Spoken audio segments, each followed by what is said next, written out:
Olá, meu nome é Rafaela Armacolo e hoje eu vou continuar a série de vídeos falando sobre regime de bens no casamento. No primeiro vídeo eu falei sobre a comunhão universal, hoje vamos falar sobre a comunhão parcial. Esse regime é o regime legal que é a regra, porque quando as pessoas que vão casar não escolhem um regime diferente antes do casamento, esse regime é o aplicado. Então, a comunhão parcial é a regra, aplicada na maioria dos casamentos e também aplicado no caso da união estável. E o que acontece nesse regime de bens? Os bens anteriores a essa união ou a esse casamento pertencem a cada uma das pessoas. Então tem uma separação no passado e existe uma comunhão para o futuro, porque depois desse casamento ou união estável, a maioria dos bens vai se comunicar, ou seja, o patrimônio do casal vai ser considerado como um todo e no caso de divórcio vai ser dividido metade para cada um. Existem algumas exceções, do que integra esse patrimônio comum, mas em regra, o que era de cada um antes do casamento ou da união continua pertencendo a somente uma das pessoas e o que é adquirido depois é dividido entre os dois de forma igual. Então vamos colocar alguns exemplos do que é excluído da comunhão. No caso, quando já tem um casamento ou união estável e um dos cônjuges recebe por doação ou por herança algum bem, esse bem ele não se comunica. Então, no caso de um divórcio, esse bem recebido como herança ou doação não vai ser dividido com o outro cônjuge.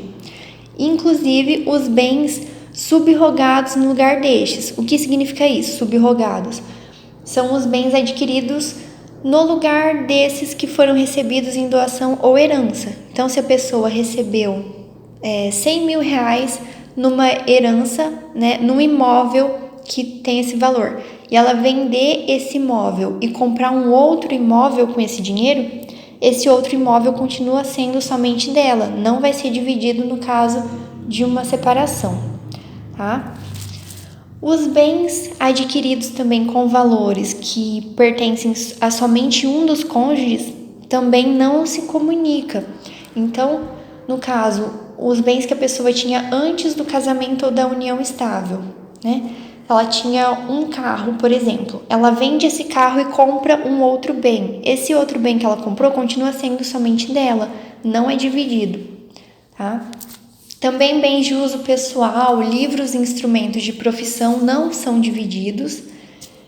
O que eles recebem através do trabalho, pensões, inclusive previdência privada, de acordo com o STJ, não integra o patrimônio comum do casal. E os frutos também não se comunicam. Então, nesses casos, continua sendo somente de uma das pessoas, tá?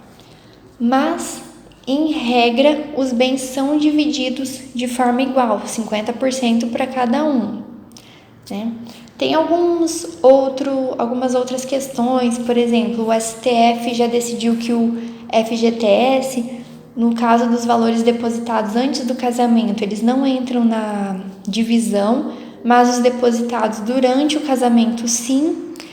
E o STJ disse que verbas de natureza trabalhistas que se originaram e foram requeridas na constância da união estável ou do casamento são divididos entre os cônjuges, tá? Mas, em regra, a maioria dos bens são divididos, tirando algumas exceções, tem algumas outras exceções, mas essas são as mais comuns. E esse é um regime de bens, então, que é aplicado na maioria dos casamentos e sempre no caso de união estável. Quando o casal quer um regime de bens diferente da comunhão parcial, precisa fazer um instrumento antes de casar chamado pacto antenupcial, em que é escolhido um outro regime. Então, caso não tenha esse documento, é a comunhão parcial que vai ser aplicada. Bom, espero que tenha sido clara a explicação. Se tiver alguma dúvida sobre esse assunto, pode deixar nos comentários, que no próximo vídeo eu vou falar sobre um outro regime de bens. Obrigada!